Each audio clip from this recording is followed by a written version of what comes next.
assez belle revue dans le New England Journal of Medicine qui date d'il y a quelques années sur le sujet. Assez belle revue, surtout pas sur la thérapeutique, un petit peu dépassée sur la physiopathologie, mais parfaite sur les causes. C'est pour ça que je vous mets là de façon vraisemblablement peu lisible les différentes causes pour vous rapporter à ce catalogue. On en verra que les grands chapitres, la plus connue, la plus fréquente, c'est le traumatisme. La plus fréquente pour des petites rhabdomyolyses, pas la plus fréquente pour des importantes. Le crush syndrome, typiquement patient enseveli, tremblement de terre, coincé sous un tracteur, sous une voiture, sous un camion. Ces rhabdomyolyses sont en général s'inscrivent dans le cadre d'un traumatisme, voire d'un polytraumatisme. Deuxième type, la fatigue extrême, ce sont l'exercice. Alors, je ne pense pas tellement au marathonien qui sait s'arrêter, donc on l'a vu contrairement au choc septique, lorsque la douleur est trop importante, mais quelqu'un qui a couru des dizaines de kilomètres, il a toujours un taux plasmatique de CPK et de myoglobine évidemment tout à fait anormal. Le risque d'insuffisance rénale directement lié à cette rhabdomyolyse existe. Et puis il y a des efforts musculaires qui ne sont pas le fait d'une activité sportive, sont les convulsions. Convulsions et les immobilisations prolongées. Et typiquement, ça on en voit, c'est les patients qui sont à la suite d'une chute immobilisés au sol pendant une durée assez longue. La vieille dame qui arrive un jour au service des urgences après avoir passé un jour, 2 jours, 3 jours par terre dans sa cuisine. Ensuite, on a les hypoxies musculaires qui sont liées à des défauts de vascularisation. Puis une catégorie énorme, c'est le gros chapitre que vous voyez au milieu, des désordres génétiques. Alors là, ce sont des anomalies génétiques qui peuvent siéger à différents niveaux dans le métabolisme et dans la structure musculaire. Donc ils sont aussi nombreux que peu fréquents. Ensuite, vous avez les infections, avec une rhabdomyolyse que tout le monde connaît. C'est celle du syndrome des courbatures qu'on dit pseudo-grippal. Pseudo-grippal parce que des fois c'est la grippe, mais parfois c'est un autre virus qui est à l'origine de ces douleurs-là. Vous avez une lyse cellulaire qui est bien sûr en général modérée, mais il ne faut pas s'étonner de trouver des CPK un petit peu élevés à l'occasion d'un syndrome viral. Alors les plus fréquents sont influenzae A et B, des Coxsackie-virus, aussi Epstein-Barr, et puis non pas chez les virus, mais toujours dans le domaine de l'infection, quelques bactéries sont capables d'entraîner des rhabdomyolyses, c'est en particulier les légionelloses. Quelques streptocoques pyogènes également. Et puis après, on a la famille des heat stroke, des coups de chaleur, avec l'hyperthermie maligne liée à prise de neuroleptiques, d'agents anesthésiques ou de coups de chaleur par réchauffement externe important. On en trouve également exactement à l'opposé chez les patients qui sont retrouvés en hypothermie profonde, en général ensevelis dans des avalanches, sous la neige, tombés dans des crevasses. Et puis après, on rentre dans des cas d'espèce un petit peu rares, forme extrême d'hypokaliémie, d'hypophosphatémie, décompensation acidocétosique. Et puis, en termes d'intoxication médicamenteuse, la plus fréquente, bien qu'elle ne soit pas à l'origine normalement de rhabdomyolyse extrêmement importante, c'est la prise de fibrate et statine. Vous savez que c'est régulièrement une raison d'interrompre le traitement. Alors après, vous avez l'héroïne, la cocaïne, de nombreuses drogues, sans qu'on sache précisément si c'est lié à la substance elle-même ou à toutes les co-substances qui peuvent les accompagner du fait de processus de fabrication qui sont, disons, pas très pharmaceutiques. Alors quelques mots de physiopathologie. D'abord, la myoglobine qui va être responsable du risque rénal, elle a un poids moléculaire de 17 800, c'est donc un petit peu intermédiaire, c'est-à-dire ça passe très bien la membrane glomérulaire, ça tombe dans le tubule, c'est dans l'urine primitive, et c'est, vous le voyez tout de suite, lorsqu'on parlera de dialyse, pas très bien dialysé, parce que ça a un poids trop gros, un poids moléculaire trop important pour passer à travers les pores des membranes d'épuration extra-rénales, en tout cas les plus fréquentes, en grand nombre en tout cas.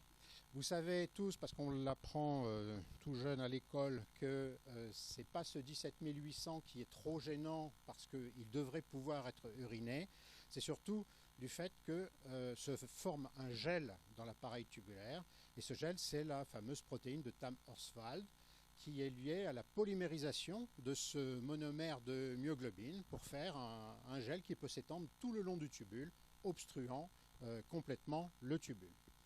Cette précipitation se fait préférentiellement en milieu acide et c'est cette réalité chimique qui est à l'origine de la fameuse recette d'alcalinisation des urines. Donc on peut tout de suite dire que la limitation sera qu'on alcalinisera les tubules à un endroit où l'urine coule encore. Donc ça ne sera pas thérapeutique, ça sera éventuellement préventif et donc le plus souvent on arrivera trop tard. C'est évidemment dans la distalité des tubules que le gel est accumulé en plus grande quantité et la toxicité va être renforcée par le potentiel oxydant de l'hème qui est libéré par la lyse musculaire.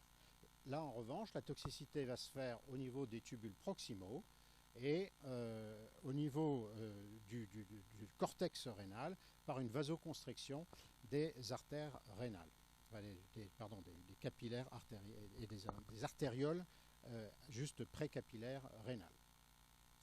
Vous avez en termes de physiopathologie des phénomènes systémiques qui viennent renforcer cette toxicité par la déplétion liquidienne importante au niveau musculaire, au niveau du Crush syndrome, où là un œdème se constitue avec une prise d'eau du secteur interstitiel pour gonfler cet œdème, qui va rendre le patient déshydraté, hypovolémique, aggravant éventuellement la précharge rénale, entraînant une oligurie fonctionnelle du seul fait de cette déperdition hydrique, justifiant, vous l'imaginez, une expansion volémique.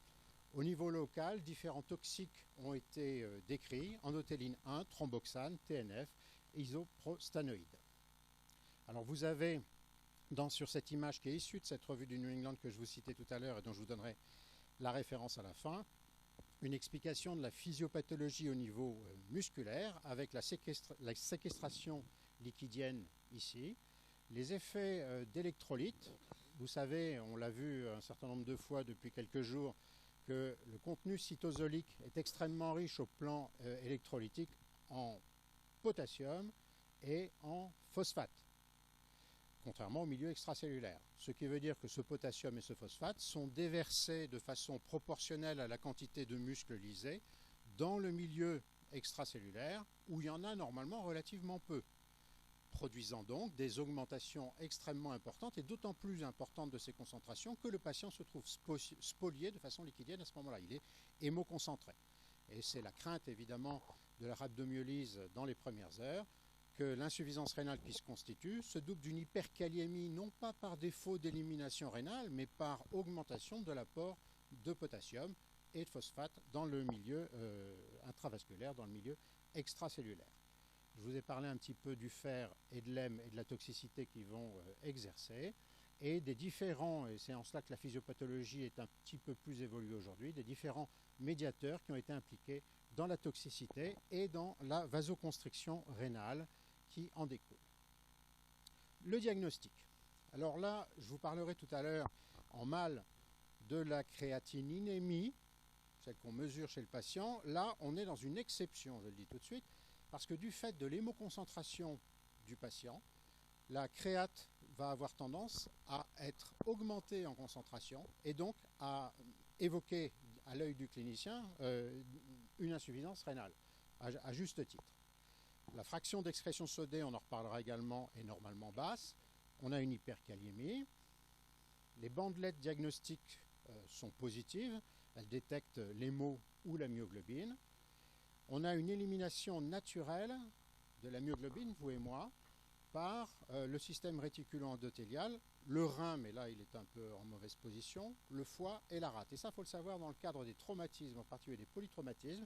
Le patient qui se trouve avec une splénectomie d'hémostase faite dans le cadre de l'accueil de son polytraumatisme aura une clairance de la myoglobine moindre, ce qui fait qu'il sera plus sujet à développer des conséquences rénales de son hypermyoglobinémie, autrement dit de sa rhabdomyolyse.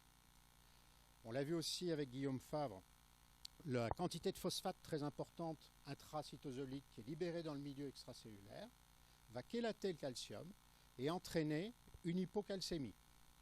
Dans les premières heures de la rhabdomyolyse, il est la règle d'avoir une hypocalcémie. On verra tout à l'heure qu'elle a même une valeur pronostique.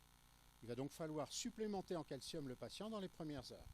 Mais attention, dans les jours suivants, cette hypocalcémie va laisser sa place à une hypercalcémie, peut-être par compensation trop importante, mais aussi par cessation du mécanisme de chélation du calcium par le phosphate. Hyperphosphatémie, on vient d'en parler.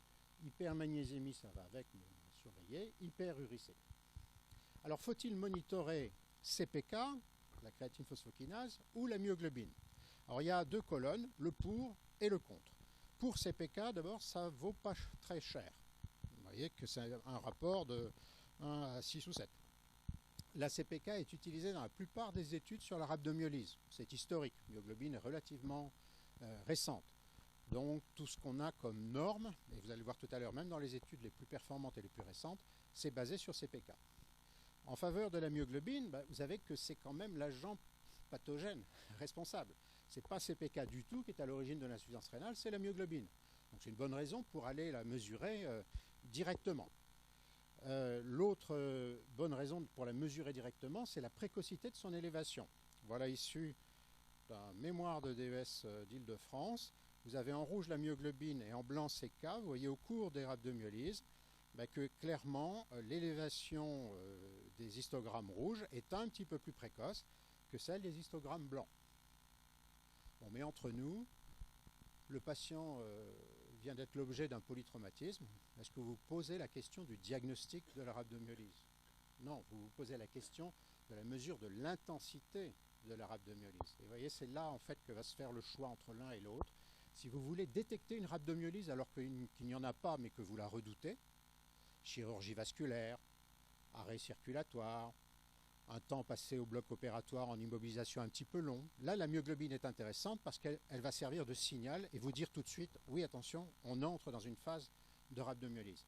Si en revanche vous êtes certain qu'il y en a une, que vous attendez le pic qui vous voyez sur cette photo arrive à H24, H48, à ce moment-là, CPK convient tout à fait, puisqu'on n'a pas besoin de sa précocité. Elle est quand même beaucoup moins chère et, je vous le répète, tout le monde raisonne plus facilement d'habitude avec. En matière de courbe ROC, c'est-à-dire de capacité diagnostique de la myoglobine à gauche et de CPK à droite, vous voyez bien qu'il y a une petite différence arithmétique, il n'y a pas de différence statistique. S'il y avait une différence, elle aurait été en faveur de myoglobine. Barcelone, jolie ville, l'hôpital del Mare. Alors cet hôpital a été l'un des premiers à faire une belle série d'études de rhabdomyolyse avec des odds ratios permettant de distinguer 4 facteurs comme étant pronostiques du risque de dégradation rénale sous l'effet d'une rhabdomyolyse. Vous voyez que les 4 odds ratios ne sont pas très éloignés les uns des autres. 5,1, 5,3, 4,3, 4,9. Et ce sont l'albuminémie, l'acidose métabolique, le TP et le pic de CPK qui sont retenus. Les autres variables communes, enfin ils avaient mis à peu près tout ce qui était disponible, ne sortent pas dans l'analyse multivariée. Alors on est resté pendant quelques années sur ces notions-là, tout en comprenant pas très bien comment est-ce qu'on pouvait expliquer en particulier le TP, qu'est-ce qu'il a à voir avec ça, et l'albumine même, qu'est-ce qu'elle a à voir avec ça, c'était pas, au plan physiopathologique, pas parfaitement bien étayé. Et puis en regardant, en laissant passer du temps surtout, et en regardant une étude qui a suivi, elle venant de Boston, Massachusetts, on a compris, parce qu'eux ont fait une étude de bien meilleure qualité, ils ont colligé pendant 11 années 2371 patients issus de 2 centres. 2 centres qui, sur la photo satellite, sont ici et là, donc pas très éloignés l'un de l'autre, avec le même bassin de population. Donc au MGH, 1397 patients avec lesquels ils ont fait une modélisation des facteurs de risque de la rhabdomyolyse, et sur le BWH, ils ont recruté 974 patients pour faire une validation et s'assurer que, effectivement, le modèle issu du premier hôpital était bon dans le deuxième. C'est une façon de procéder bizarre, hein. Aujourd'hui, on poulerait l'ensemble des patients, on tirerait au sort un sous-effectif, un sous-ensemble, pour faire le modèle, pour l'appliquer aux autres. Parce que là, il y a toujours le danger que les deux hôpitaux n'aient pas exactement le même type de recrutement pour des raisons d'affichage de l'hôpital, de réputation, de style d'activité, etc. Enfin, bon, ils ont été publiés quand même et dans le JAMA, mais je pense qu'ils sont bien placés pour convaincre les reviewers. Leurs critères de jugement: composite, épuration extra-rénale et ou décès. Alors voilà leur case mix, c'est-à-dire les patients qu'ils ont rencontrés. Alors vous avez en bleu foncé ceux qui ont été purement épurés, en bleu pâle ceux qui sont morts, et en blanc ceux qui ont été épurés puis sont morts. Donc vous voyez, vous avez ici par exemple le syndrome du compartiment abdominal. Ils ont tous été épurés, il n'y a pas eu de mort. C'est bizarre d'ailleurs, hein. Pareil ici pour l'exercice. Les myopathies intenses, en revanche, elles, ils sont morts sans avoir été épurés. Et puis la plupart des autres familles, des autres diagnostics, vous avez un mélange. Il faut du temps pour assimiler tout ça. Mais l'intérêt, c'est qu'il reprend le tableau que je vous ai montré au tout départ, issu du New England, qui ne vient pas du tout de la même équipe, pour vous montrer la fréquence à laquelle on rencontre ces différentes pathologies, tout en sachant que ça peut très bien changer d'un hôpital à un autre ou d'un pays à un autre. Deuxième phase, ils sont allés construire un score de prédiction de la défaillance rénale lorsqu'il y a une rhabdomyolyse. Et ce score, il est basé sur une analyse multivariée que je vous montre tout de suite. La raison de vous présenter cette diapositive en premier, c'est pour montrer que ce score, il monte de façon bien linéaire, ce qui veut dire qu'il va être utilisable. Il aurait été exponentiel, il aurait été inutilisable dans les valeurs hautes comme dans les valeurs basses. On n'aurait pas pu sentir le moment où ça décoche. Là, vous voyez, c'est à peu près droit. Voilà l'analyse multivariée. Je vous laisse la regarder et réfléchir tranquillement. Et vous avez, on va regarder tout de suite les scores, hein, c'est-à-dire les dérivés de l'odd ratio, qui sont dans la colonne tout à fait à droite, avec les plus gros. Le premier plus gros, c'est un âge supérieur à 80 ans. Il ne fait pas bon faire une rhabdomyolyse à plus de 80 ans, puisque ce 3, il va peser autant, par exemple, que un peu plus bas, le phosphate supérieur à 5,4. 5,4, c'est beaucoup, hein, c'est plus de 16 millimolaires d'hyperphosphatémie. Ça commence à faire quand même. Vous avez aussi la créate initiale qui fait 3 points. Et puis vous avez quelque chose qui n'est pas très facile à comprendre, l'origine autre que les convulsions, syncope, exercice, statine ou myosine, c'est-à-dire en fait ce qu'on rencontre le plus souvent, les ischémies aiguës. Donc vous voyez, si le score étant construit à partir de ces données-là, on se rend compte que les facteurs sur lesquels on va pouvoir jouer ne sont pas très nombreux, puisque l'âge, on n'y peut pas grand-chose. La précocité du traitement, de la prise en charge, doit pouvoir jouer par l'intermédiaire de la créate initiale. Si on a pris convenablement en charge le patient précocement, on a une petite chance d'avoir maintenu une créatininémie un petit peu plus basse, mais enfin c'est pas certain. Et le phosphate, même chose, c'est seule la précocité, éventuellement l'heure de l'épuration extra-rénale, si elle est nécessaire, pourra jouer. On met de côté le bicarbonate, le sexe, vous voyez, les créates basses, tout ça c'est moins important. Alors on dispose de très peu d'études sur la rhabdomyolyse, bizarrement pour quelque chose d'aussi fréquent et d'aussi ancien. Celle que je viens de vous montrer, c'est la plus grosse série, McMahon, donc nord-américaine. Voilà les principales autres études rapportées dans le New England. Il y a celle de Brown, mais qui est rétrospective sur des patients traumatisés avec 2083 patients. Et les autres, les effectifs, se font sourire, 14, 16, 24, 28 patients. L'étude de Shaw a longtemps été citée comme l'étude de référence opposant l'usage du ringerlactate thérapeutique à celui du bicarbonate. Mais enfin, c'était basé sur 28 patients, c'est-à-dire presque rien. On n'a presque pas d'études, hormis celle que je viens de vous présenter, pour décider comment gérer les rhabdomyolyses. Le reste, c'est basé sur une approche physiopathologique assez ancienne. Alors, sur ces bases-là, on recommande néanmoins aujourd'hui, évidemment, d'assurer une très bonne hydratation. Je pense que tout le monde le sait. Il y a une logique, c'est que le patient est déshydraté, puisque la spoliation liquidienne intramusculaire va le déshydrater. Il y a déjà ce facteur-là, et vraisemblablement le besoin de permettre au rein d'assurer une duresse convenable. Et pour ça, a priori, ça se fera s'il y a beaucoup d'eau plutôt que s'il n'y en a pas assez. On en reparlera tout à l'heure dans le cours suivant. Deuxième point, l'alcalinisation par l'apport de sodium. Le liquide intracytoplasmique contient très peu de sodium. Je rappelle que la quantité de sodium intracytoplasmique est de l'ordre de entre 5 et 10 millimolaires. C'est donc très très bas. On va donc avoir une dilution, une hyponatrémie induite au prorata du nombre de cellules lysées. Les conditions systémiques, c'est essentiel, absolument essentiel. Le polytraumatisé, il peut être en choc hémorragique. Il peut avoir de nombreuses autres lésions, il peut avoir perdu des liquides. Donc la stratégie globale de prise en charge de l'hémodynamique va retentir sur l'intensité, sur la sévérité de la rhabdomyolyse. Bon, de toutes les façons, vous y auriez pensé par ailleurs. La kaliémie, bon, ok. L'alkylisation guidée sur le pH urinaire, ça a été proposé, mais on va voir que c'est vraiment pas la base du traitement, c'est quelque chose qu'on peut éventuellement surajouter. L'hypocalcémie, je vous en ai parlé.